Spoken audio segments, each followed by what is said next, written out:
Okay, अभी केशवान जी, अभी हम आज पद सुनेंगे। आज तो गेस्ट आए। दीपक जी बोलो। Just 1 minute. ये जो हम तय करते हैं ना, वो मोनिका ने भी बताया था अपना अनुभव में, और श्रेया ने भी बताया था कि वो होने के लिए, यानी ये जो हम गलती करते हैं ना, वो गलती नहीं करने के लिए ये जो सुपर ब्रेन योगा है ना, वो बहुत इफेक्टिव है। आपको पता नहीं चलता है कि आपने तय किया वो कैसे होता है, लेकिन वो करने के बाद, यानी तय करने के बाद ऐसा ये विधि करे। और जब मैंने बताया, वापस कहता हूँ, शर्म नहीं रखना। जब जब बाथरूम जाता हूँ 10 बार करता हूँ मैं सुपर ब्रेन योगा इस तरह से, और मुझे बहुत हेल्पफुल है। क्योंकि आप तो बच्चे लोग खेलते रहते हैं, हमें मूव करने का बहुत वो होता नहीं है, तो हमारे लिए वो बहुत अच्छा एक्सरसाइज वर्कआउट हो जाता है। जय सच्चिदानंद। जय सच्चिदानंद। ओके, तो आज स्पेशल गेस्ट है कृपा बा मासिया, ये तो आज वो पद सुनाएंगे। Okay Deepak, then you can follow, you can have satsang with her also. Okay, okay, जय ओके, सच्चिदानंद। जय कृपा बा।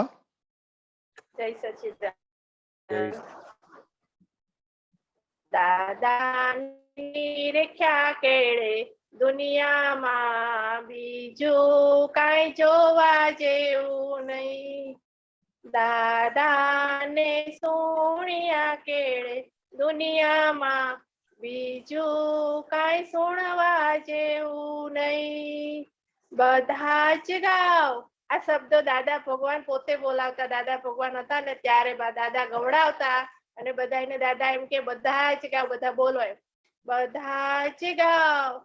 દાદાને સુણ્યા કેળે દુનિયામાં બીજું કાંઈ જોવા જેવું નહીં.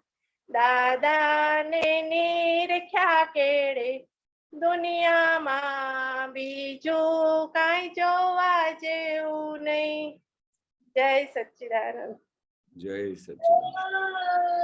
આ પદ ગાય એટલે દાદાનું નિધિ ધ્યાસન, દાદા નિરંતર આમ હાજર હોય એવું દેખાય, એવો કૃપાબાને અનુભવ થાય. અને દાદા દેખાય, દાદા બોલે છે, એમ થાય કે દાદા જ બોલે છે. આ ટાઈમે આપણને એવું લાગે. મને બહુ નથી. આ પદનું બિગિનિંગ શું છે? દાદાને નિરખ્યા કેળે દુનિયામાં બીજું કાંઈ જોવા જેવું નથી. ના ના, એ તો છેલ્લા આવે છે. એનું બિગિનિંગ કેવી રીતે છે ખબર છે? મને નથી ખબર. મને તો આ બે લીટી હું કાયમ ગઉં, એટલે મને ઈ દાદા ગવડાવતા નહીં આવડે છે, બીજું આગળ નથી આવડતું. એ કયું પદ છે મને નથી ખબર આજ સુધી. પણ આ રોજ હું ગાઉં, લગભગ દાદાનું નિધિ ધ્યાસન કરતા હોય, ગાતા હોય ત્યારે. છેલ્લા એન્ડમાં આવે છે બે. અચ્છા, ઓકે ઓકે, મળી ગયું. અચ્છા, હવે એક વસ્તુ આના પરથી કૃપાબા, એક અને આવી રીતે આપણે લઈએ દાદાનું. આ કેવી રીતે છે? દાદાને નિરખ્યા કેરે આ દુનિયામાં બીજું કઈ જોવા જેવું નહીં. દાદાને સુણ્યા કેરે આ દુનિયામાં બીજું કઈ સુણવા જેવું નહીં. હવે આના પરથી તમને અંદરથી દાદા માટે શું થાય છે, ને તમારા જીવનમાં જે કંઈ થયું હોય તે જરા જણાવજો. તમારી પાસે તો બહુ બધો અનુભવ છે, પણ કહો તમે.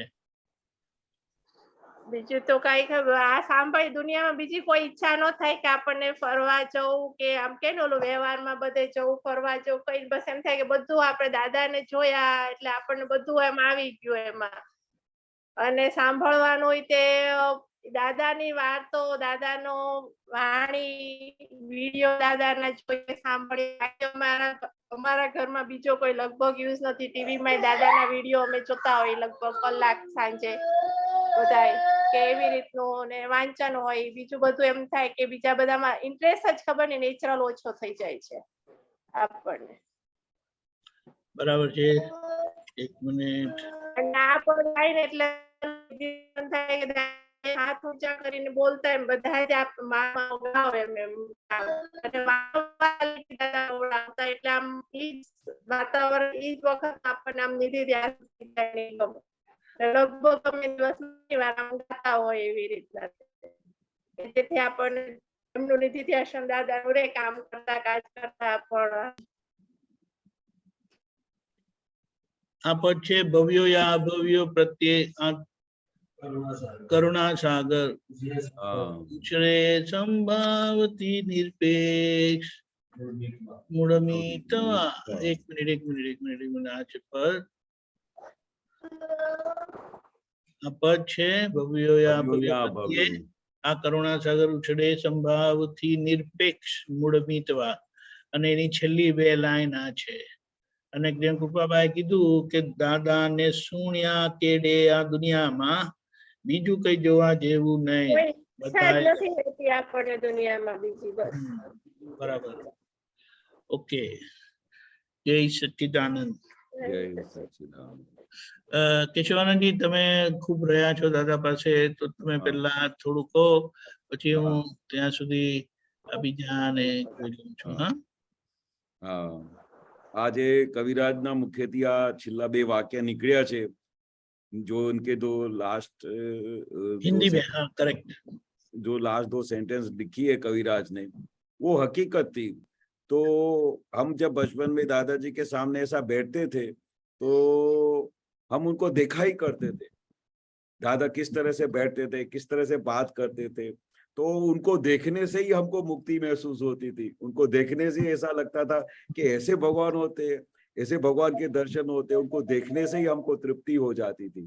तो कविराज ने लिखा कि भाई एक बार दादाजी को देख लिया या दादाजी की बातें सुनी, उसके बाद दुनिया में कुछ सुनने जैसा ही नहीं लगता है, कुछ देखने जैसा ही नहीं लगता है.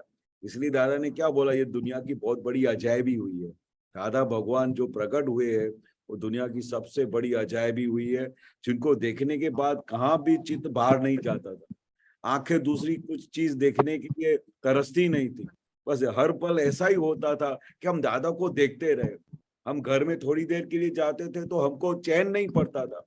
थोड़ी देर ऐसा तैसा काम करके पटा सटा के फिर हम फिर वापस दादा के पास आ जाते थे, क्योंकि दादा को ऑल द टाइम देखने की ही तमन्ना रहती थी, बस उनको ऑब्जर्व करने की तमन्ना. और उनके चेहरे में, उनके अस्तित्व में, उनके पूरे अस्तित्व में इतना अट्रैक्शन था कि हम उनको छोड़ नहीं पाते थे. तो इसलिए कविराज ने लिखा कि भाई उनको एक बार देखने के बाद दुनिया में कुछ देखने जैसा नहीं लगता है, दुनिया में कुछ सुनने जैसा नहीं लगता है. दादा की वाणी सुनने को मन होता है, दादा किस तरह से बात करते हैं. तो ऐसा एक बहुत बड़ा इस धरती पे अजायब बना हुआ है, एक आश्चर्य बना है, जिसको हर पल हर घड़ी हम ये महसूस करते हैं कि दादा एक अजायबी चीज बन गए, जिनको देखने से ही हमारे को मुक्ति का अनुभव होता था. खाली देखने से ही, खाली हम दादा को ऐसे देखते थे तो हमको ऐसा लगता था कि हमारा सेफ साइड हो गया, हमारे को मोक्ष मिल गया.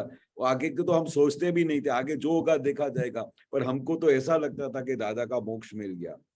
दादा का इतना अस्तित्व में वो था, जो आज इस धरती के लिए, सबके लिए एक बहुत बड़ा आश्चर्य बना है. जो हर किसी महात्मा के अंदर जो भी दादा की बात सुनता है वो उनके आंख में बस जाते हैं. खाली उनकी बात सुनने से, उनकी वाणी सुनने से, उनका दो सेंटेंस पढ़ने से या उनका दो सेंटेंस सुनने से वो दादाजी उनकी आंखों में समा जाते हैं. ऐसा आश्चर्य बना है. कितने सारे लोगों ने दादाजी को नहीं देखा है, पर वो जब दादा की बात सुनते हैं ना, तो सब लोग कहते हैं कि दादा को ऐसा लगता है कि हमने देखा है, हमने महसूस किया है. उनकी बातों में, उनकी वाणी में, उनके एक एक सेंटेंस में दादा को ऑब्जर्व कर सकते हैं. इतने दादा भगवान आज भी लाइव है इस धरती पे. जय सच्चिदानंद. जय सच्चिदानंद. एक मुझे ये जरा बोलना है कि, और आपको पूछना है कि दादा बाबा ने ऐसा बताया था कि हमारा व्यवहार आदर्श होता है और मनोहर होता है, हमें किसी से भी भेद होता नहीं है, और इसीलिए जो हमें देखते हैं उन्हें अपनी छवि हमारे में दिखाई देती है. इसके बारे में जरा बताएं. हाँ, वो दादाजी का आदर्श व्यवहार यानी कैसा व्यवहार कि कोई भी इंसान उंगली नहीं कर सके कि दादा ने ऐसा किया, दादा ने वैसा किया.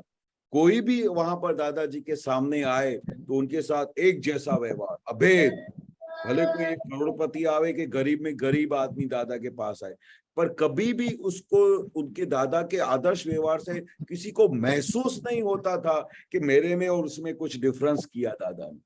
उसको आदर्श व्यवहार बोलते हैं। उनकी वाणी में, उनकी बातों में इतनी मनोहर वाणी, मनोहर दृष्टि उनकी और मनोहर उनका अपीयरेंस, ताकि सब लोग उनको देखते ही खुश हो जाते थे। ऐसा दादाजी का व्यवहार था जिसकी वजह से हर एक को ऐसा लगता था कि दादाजी मेरे हैं, और अपने अंदर वो दादाजी की छवि देखते थे कि वे दादा भगवान जैसे मेरे अंदर विराजमान हो गए। ऐसा उनको दादाजी से मिलने से हर एक को ऐसा अनुभव हो जाता था। इतना प्योर, इतना ट्रांसपेरेंट, ऐसी पर्सनालिटी इस ब्रह्मांड में देखना एक अजैबी था, जो उस समय हर एक महात्मा को अनुभव होता था कि दादा भगवान क्या है, जिनको देखने से अपने अंदर मुक्ति का अनुभव होता है, जिनको देखने से हमारे अंदर सब जो गलतियां हैं, जो हमारे कर्म है, सब विनाश हो जाते थे, सब दूर हो जाते थे। चारों तरफ से जो अगर माया के पकड़ने को आए तो वो माया भाग जाती थी। इतना प्योर, इतना ट्रांसपेरेंट, ऐसे दादा भगवान मनोहर थे, जिसकी वजह से हर एक को ऐसा लगता था दादा भगवान मेरे है, और किसी के साथ भेद नहीं होता था। दादाजी अभेद रहते थे, उस अभेदता से सब लोगों को अट्रैक्शन होता था। ये दादाजी की बहुत बड़ी, दादाजी के इतने सारे गुण हैं कि एक एक गुण को वर्णन नहीं कर सकते, इतने बड़े गुण हैं।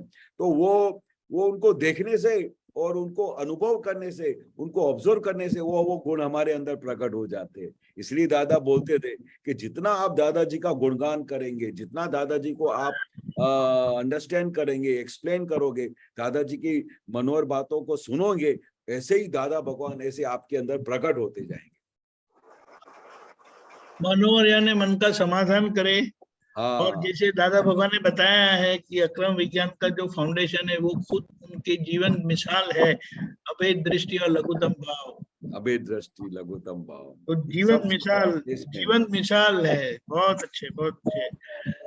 अच्छा पूजा, आप कुछ बताना चाहेंगे? और मम्मी को भी बोलो, लीला बहन कहाँ चलेंगे? हाँ बोलिए।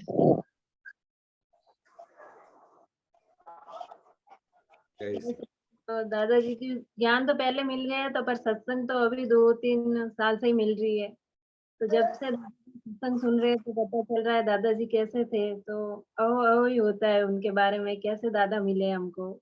हाँ, बहुत अच्छे। बहुत अच्छा, बहुत अच्छा। वो दादाजी बोलते भी थे कि जब से आपको ऐसा अनुभव होगा ना, अहो अहो होगा कि दादा कैसे थे, वैसे ही दादा इतने अंदर आपके अंदर प्रकट होते जाएंगे। वो दादाजी खास बोलते थे कि ऐसे ज्ञानी पुरुष मिलने के बाद पूरा दिन अहो अहो होना चाहिए कि ओ मैं कितना खुश नसीब हूँ, मैं कितना भाग्यशाली हूँ, मैं कितना पुण्यशाली हूँ कि मुझे दादाजी के दर्शन हुए। ऐसा खाली बोलने से ही अंदर ऐसे मुक्ति का एहसास हो जाता है। तो ये अहो अहो होना बहुत जरूरी है, वो दादा बोलते थे। क्योंकि हमने कैसे पुरुष को देखा है, हम कैसे पुरुष को सुन रहे हैं जो दुनिया का सबसे बड़ा अचरज अचरज हो। ऐसा पुरुष तो कभी हुआ ही नहीं है, जो 10 लाख वर्ष के बाद होता है, 10 लाख भव के बाद होता है। ऐसे ज्ञानी पुरुष का हमारे को दर्शन हुआ है, ऐसे ज्ञानी पुरुष की हम बातें सुनते हैं, ऐसे ज्ञानी पुरुष को हमको ज्ञान मिला है, तो हमारा जीवन तो धन्य हो गया।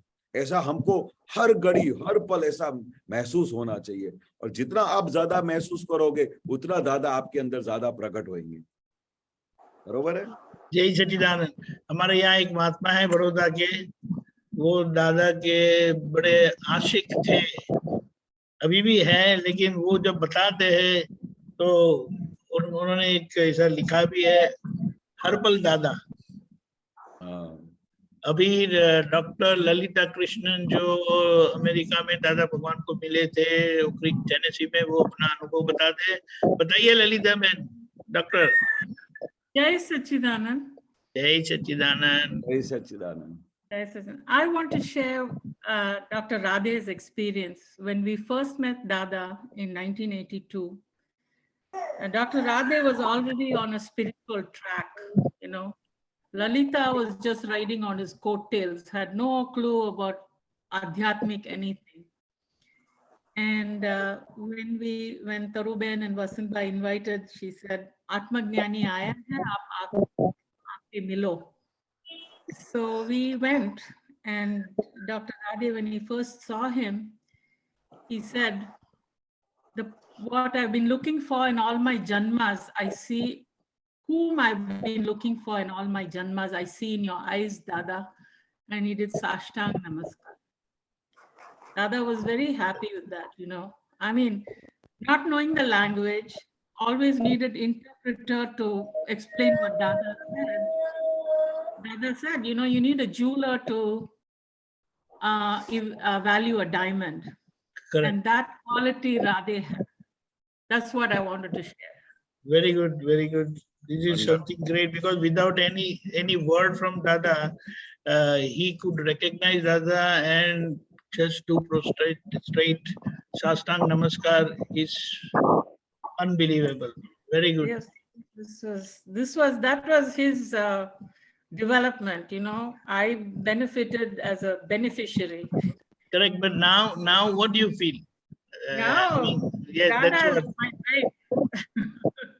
Nothing but Dada. Nothing but Dada. Fantastic. Jai Sachidanand. Jai Sachidanand.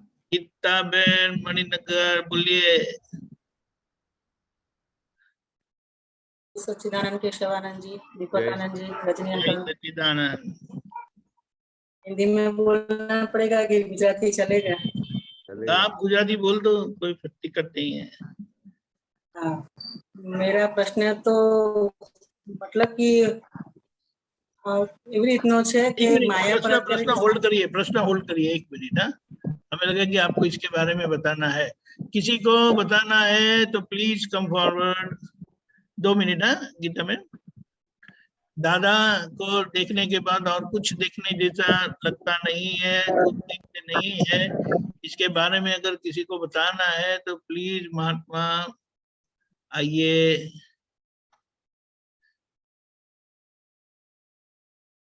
Fine.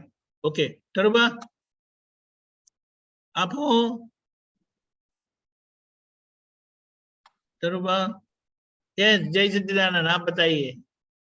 जय सच्चिदानंद. मैं जय एक बात बताना चाहती हूँ कि मैं दादाजी को तो मिली नहीं हूँ, पर जैसे मैंने पहले दिन ज्ञान लिया ने, उससे पहले मुझे 1 साल सत्संग मिला था. दादा के बारे में बहुत मैंने सुना, बहुत जाना, और इतनी भूख लगी कि बस मुझे 80 माइल पर आवर में ड्राइव करके 50 माइल दूर एक महात्मा के घर जाती थी सुबह में, और बच्चे आवे उससे पहले मैं आ जाती थी. तो बस दादा की बातें सुनती रहती थी.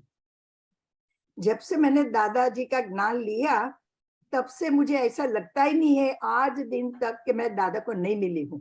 ओहो, वंडरफुल. फैंटास्टिक. दादा मेरे हैं, मैं दादा को मिली हूँ. हाँ. वो जो लोग मिले हैं वो लोग तो शरीर से ऐसे मिले हैं, मगर मैं तो दादा मेरे पास है और मैं दादा को मिली हूँ. और इतनी कॉन्फिडेंस से मैं बोल सकती हूँ कि मुझे दादा नहीं मिले हैं, मैं दादा को नहीं मिली हूँ, ऐसे मैं कह ही नहीं सकती हूँ. कहीं नहीं सकते. मेरे पास ही है. बस इतना ही मुझे बहुत कहना अच्छे, था. बहुत अच्छे. एक बात मैं बताना चाहूंगा यहाँ पर, जो दादा भगवान ने खुद कहा है, जिनको ऐसा महसूस होता है कि मैं और दादा एक ही है, उनको बताया कि उनको सभी शक्तियां प्रकट हो जाती है. Unbelievable, unbelievable. लेकिन यहाँ तक हमें पहुंचना है कि मैं और दादा एक ही हूँ, ऐसा ये अनुभव तक हमें जाना है. तो दादा ने कहा आपको सब शक्तियां अंदर प्रकट हो जाएगी. जय सच्चिदानंद. जय सच्चिदानंद. जय सच्चिदानंद. बहुत अच्छा. Thank you Taruba. Thank you. जय सच्चिदानंद. ओके गीता बहन, नाम आपका प्रश्न.